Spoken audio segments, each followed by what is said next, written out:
freaking car alarm go off.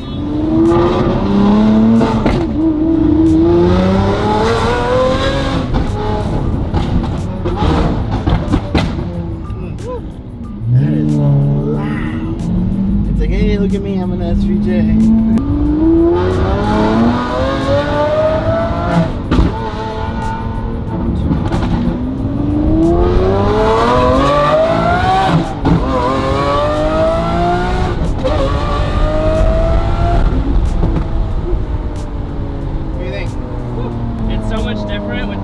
Such a different vehicle, like going from stock to aftermarket exhaust system is just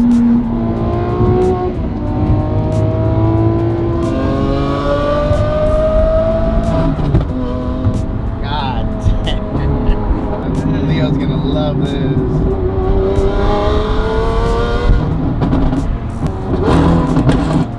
So the thing with these cars is the flames get bigger and the pops get bigger as the exhaust system gets hotter. You put a lot of heat in the exhaust because it's dumping excess fuel into the exhaust on the upshift, and just the ignition is in the exhaust system. It just creates that big boom. So the hotter, I mean, we haven't been driving it much, but realistically, I wanted to make sure everything's fine. So we'll go back right now, review the vehicle, and then make sure it's all good before we continue.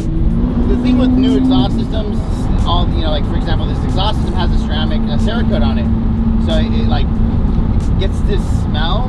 And I'm not even gonna lie to you, I have to just go over things, and when I smell things, I know it's a Cerakote after hundreds of them later, but I just gotta visualize it. Oh, jeez. So you see how they get louder and harder as it gets more heat in it?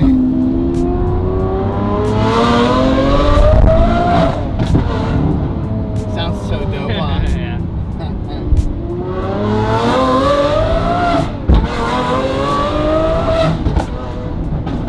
See what I told you guys? It doesn't have to be the fastest car, but it sounds the absolute best. Imagine if we get that. I mean, I know Gentani does twin turbo S3Js and so does Underground, but like.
Loud. Like even with the windows up, it's like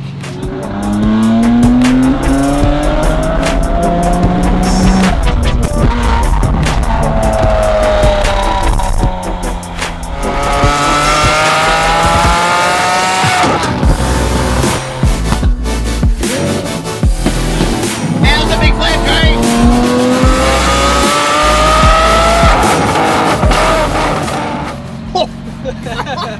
Aim is during the day. Yeah. No, dude, at night it's gonna be gnarly, right? And you know what it is? It's like understanding the tip-in, so.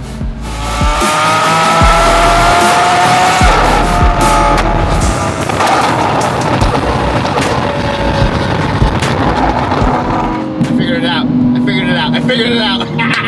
That was fucking dope.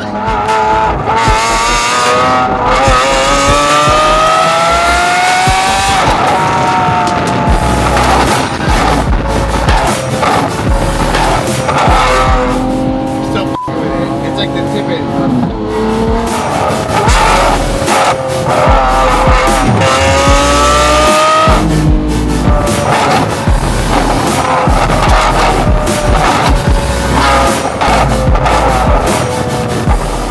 it? Nice fire? Good fire, not bad fire, right? Alright. Thank you. Have a good day. Good fire. Alright, we're good.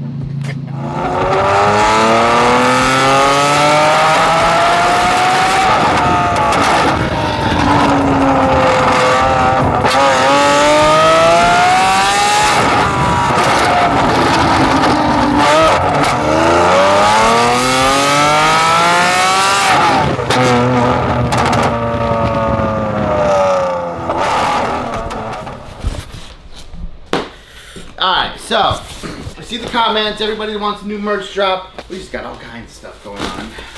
Merch drop? Literally. Literally? First and foremost, thank you. Thank you for everyone. I think sometimes one of my friends had a talk with me the other day. He said, hey, do you ever just step back and just like look around? I said, no, dude, I wake up and I answer my phone and I got things to do and problems to solve and cars to do and tune and build, and before you know it, it's 5 o'clock and I gotta rush home and raise children and be a father and a life partner, and sometimes you just don't take a step back and smell the flowers. So, everyone watching, take a deep breath, look around. You're alright. Alonzo and Garrett been working on some summer drops, even though summer's a month in. But just our new drop. This is a limited quantity. We're no longer gonna do huge amounts. You know, when we were pushing a lot of merch, we were doing it with the car giveaways. We want to do one-off drops, low quantity, then new designs, low quantity, and keep doing that. Just make it more authentic, make it more unique. And of course, we're gonna still do the digital copies, which you guys can go to the website, get a 2000 digital print. Alonzo's gonna do a twist with this though. I'll wait for him to get back. All right, so, dude, it's nice material too. Ooh, this is ballin'. Bro, I'm not even gonna wear this. I'm gonna wait till date night to rock this puppy. XO might be a little bit too big. Look at this shit, this is hot. Looks sick, huh?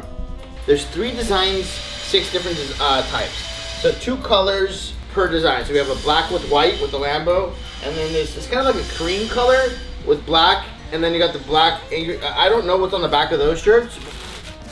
Okay, so the podium style shirt. We printed something similar to this. This is a hitter. This is just an all-around motorsport shirt, right? So this is a clearly specific Lambo. This is a all-around motor. This is a 6 shirt. Kiddo, come at your check. I'm gonna try a large. So I'm gonna open this. If it doesn't, then we give it to Alexi. All right. So this, and then in the back, Cheapy Race Automotive Performance. This is sick. This is dope. Again, another automotive performance-based shirts. Okay. So I talked to the boss man. The boss man said, for every shirt you buy, you get a free digital copy of the S2000, which then puts you into possibility of you winning the S2000. So what you gotta do is when you add your shirt, make sure, and this is only for the new drop, this is a limited time, make sure you go to the S2000 digital entry and add it to the cart as well. When you go proceed to checkout, it'll automatically do the deduction free entry. But if you just buy the shirt and you don't do the entry, you're SOL. So you're gonna be rocking a badass shirt and you could possibly win the S2000 while you're at it. And if this blows up, I'll tell you what, I'll have Alonzo and the guys design some shirts over the weekend, so then next week I'll do a one-time drop too for a free entry. Okay, we'll just do that for now. I like that. I think that's cool, right? I think it gives people more incentive, right? It's like one-time shirts, kind of like my boy Dandy with his hats, right? Hey, I'm learning from you, Dandy. One-time drops, right? Anyways, I'm gonna remote into this car in Juarez, Texas really quick, an R8 we build. I'll be right back.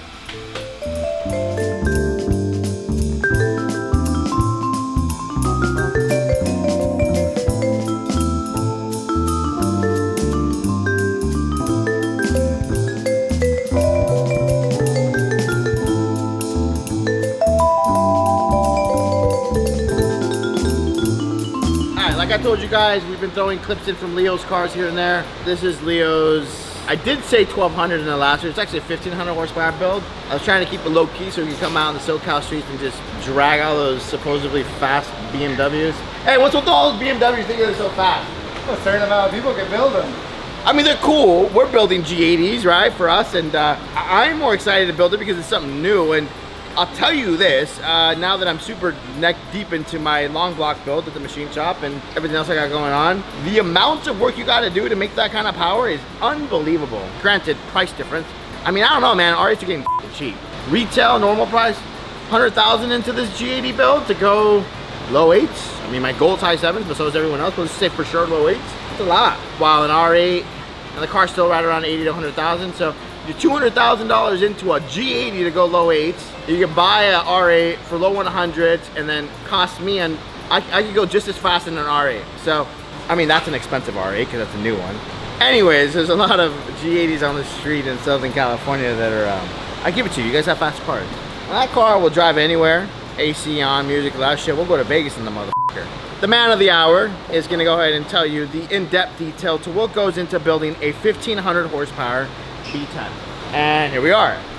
Yes, Introduce yourself. What's your name? I don't know who am I. All right, cool. So today I'm gonna show you everything. When I say everything that goes into the build. Obviously, this build is from. It can start from 1,000 to 15, all depending on the fuel system and the clutch. You can start with a kit like this at 800 horsepower and then kind of work your way up. Obviously, you'll need to change the clutch and the fuel system, but this is kind of like the starter pack also. This is your basic 1,500 horsepower package. I have the clutch inside. Obviously, I have to put a clutch in it and stuff, but that's inside. I just want to show you big components of the turbo kit. This is Dandy's car. I wanted to show you guys the car stock. That's stock, untouched, and this is all the parts that are going in this car right now. I guess I'll walk you through the whole kit and then show you guys the whole thing. All right, so there's one thing. I don't normally do this, but Leo's a special individual. We put his company logo on the top of the plan line, which is Dandy Hats. It's cool, you know, the mixed brands, because that's like world leading hat company with the Angry Sheeps. I'm down with it. Another cool thing that I've been on the phone with, I don't know if you overheard me talking to Alonzo, but I've been talking to Toro from Fuerza Regida. For all you Latinos, everybody knows who Fuerza Regida is. For all my non-Spanish people, Fuerza Regida is everybody knows who they are, even my brothers do.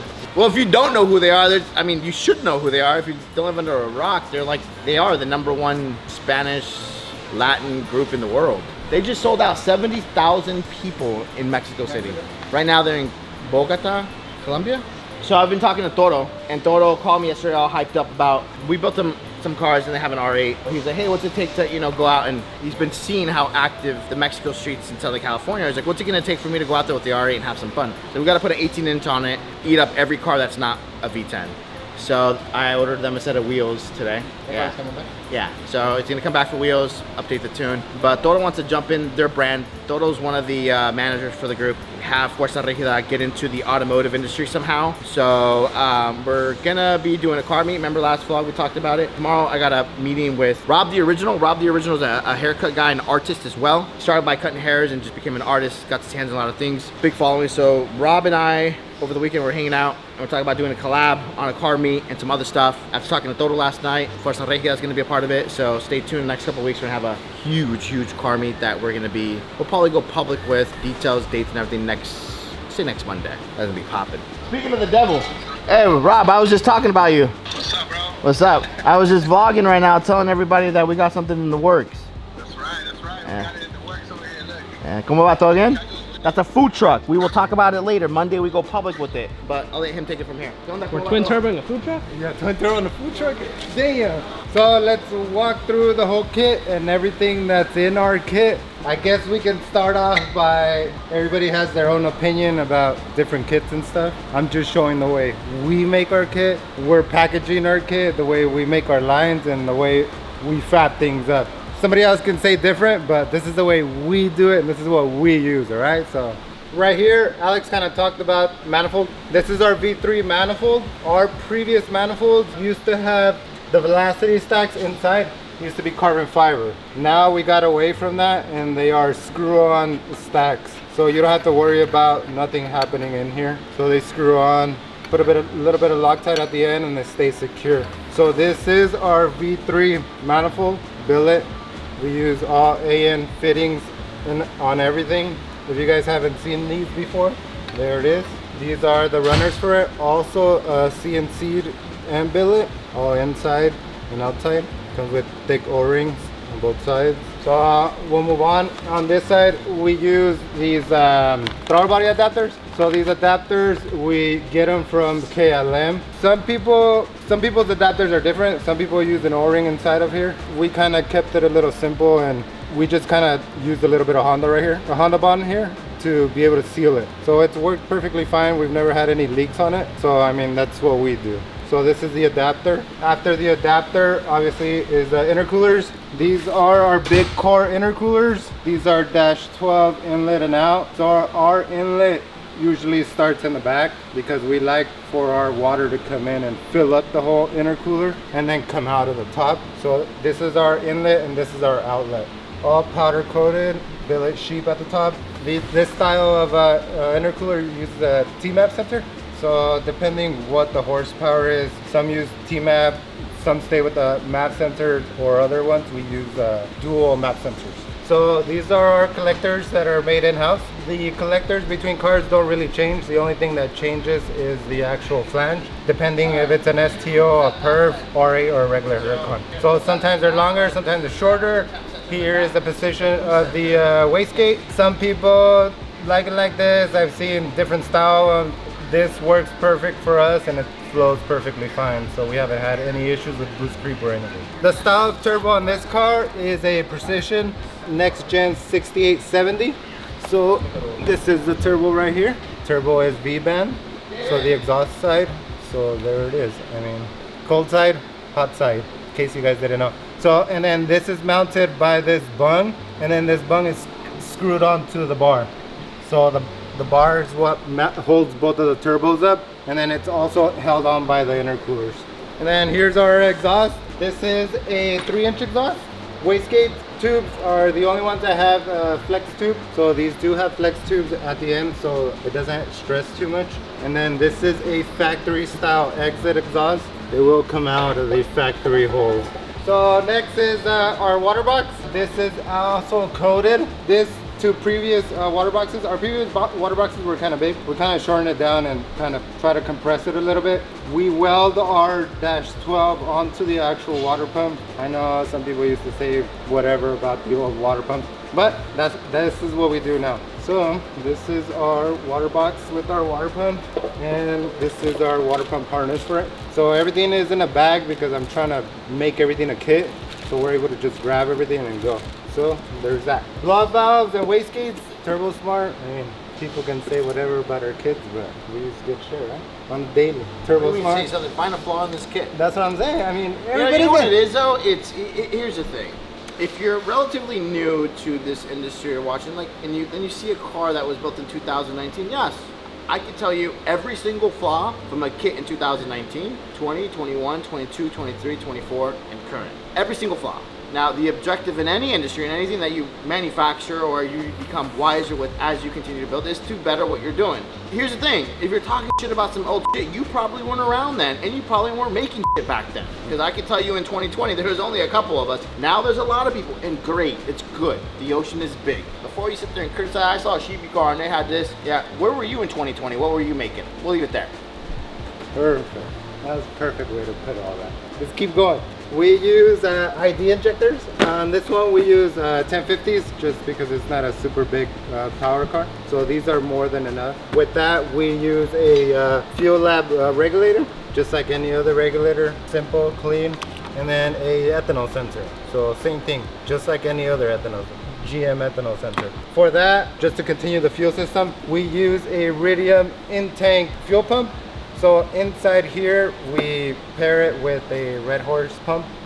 This is a 340 pump. So this is more than enough for this car. We have tested this plenty of times that we've never ran out of fuel. I know previously you guys have seen us use surge tanks outside the car. We're trying to get away from using a surge tank and we moved on to this. If it's anything more than usually 1600 horsepower, we usually do the T1 system, the in-tank T1 system. So, I mean, you guys got options depending what the consumer wants, but this is what we use and this is what's worked perfectly fine for us. So this is our fuel lines to match that kit. These lines all have been tested, pressure tested at 3000 psi.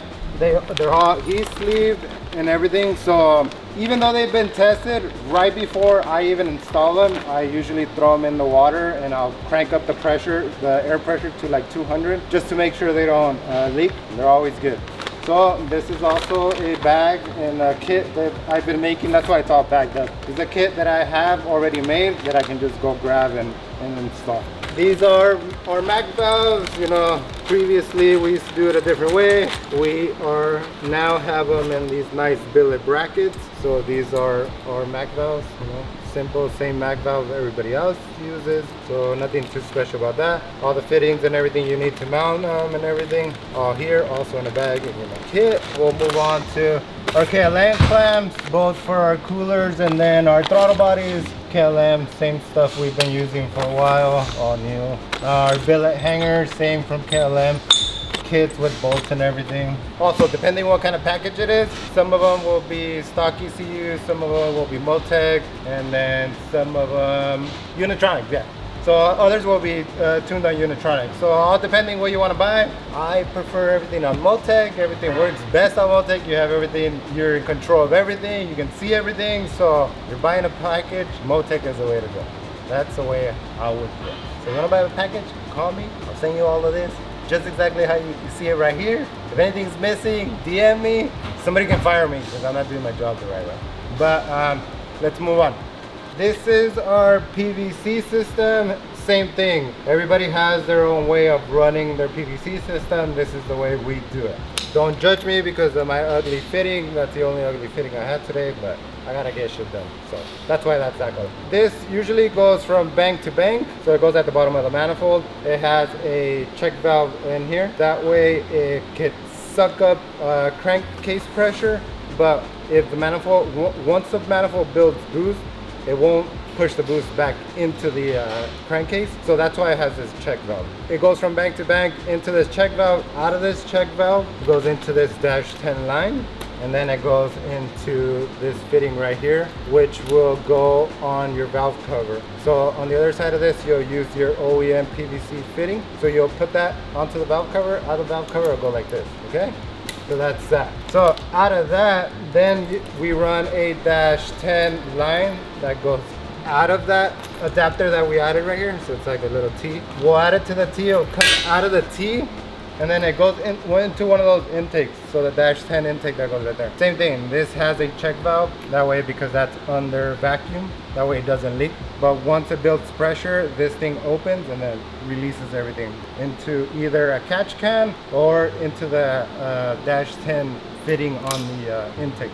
And then on the passenger side, we use a -6, same thing, check valve. So this check valve will replace your OEM check valve. We do it like this, preference wise. Same thing, everybody else does it different way. But I give you the fitting for you to be able to replace it. And at it, I usually give you a crimp collar or something to crimp it. And then you just bolt it back up, add your check valve, remove your OEM check valve, add this, and then it goes to the other intake.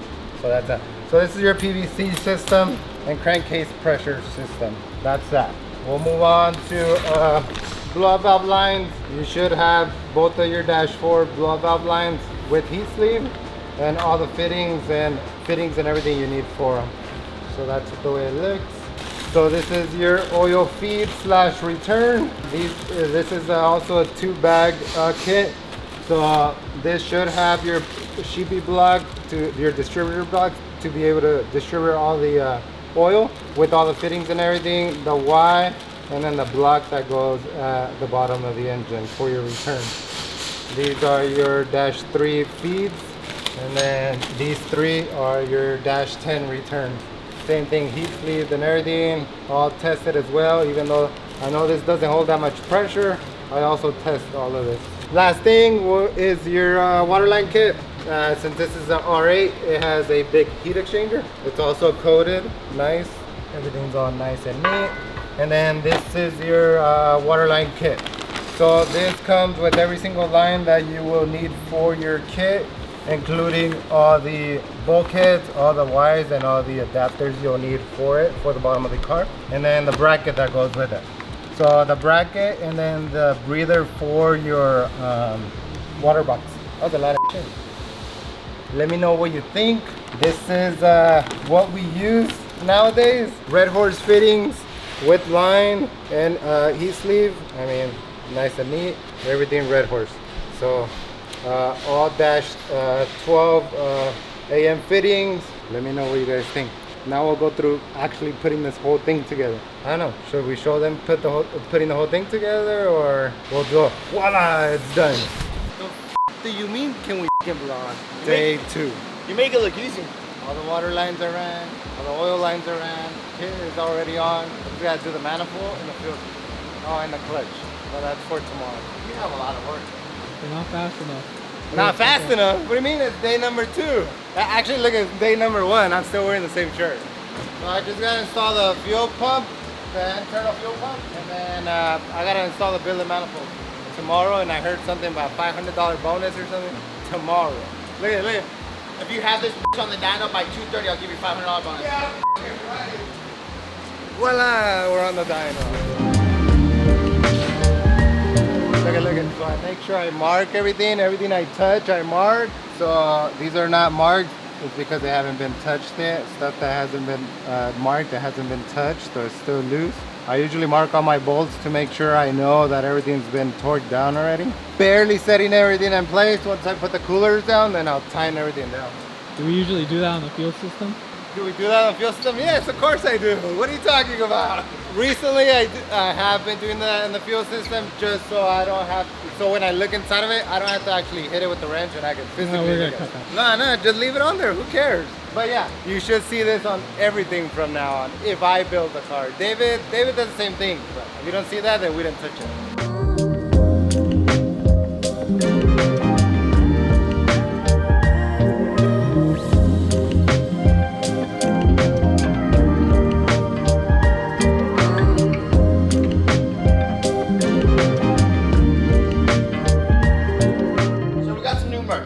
This merch, I told Alonzo, I don't want to keep reprinting the same merch. So what you see here is a one-time thing. I'm going to take some advice from the hat guys, like my buddy Leo from Dandy. One-time drop, and then on to new designs. So if you like this drop with the car, this race style, the motorsport all-around shirt, now's your time to get on the site, which is also CP Apparel, and pick up a shirt, because after this, I'm not going to remake them. Every design that we make, I'm going to just archive and make new designs so I can keep Alonzo busy. Alonzo's the one that designs them, so if the dude keeps printing the same shit, then he's not going to make new designs. Also with the hats. So, get some merch. On top of it all, that was a lot of talking right now. Alonzo hit me with anybody that buys a shirt is going to be entered into the S2002. So, pretty much every shirt or hat that you add to the cart, it's gonna give you an entry. It's not just one entry, it's one entry per item. So if you get 4 items, you get 4 entries. It's kind of like a hack, right? So if you buy 4 items, you get a free $20, because $20 is what it costs for 4 entries on the S2000. So with that being said, yeah, I'm done now. It's a lot of talking. I'm done. My phone's ringing. I gotta go. Thank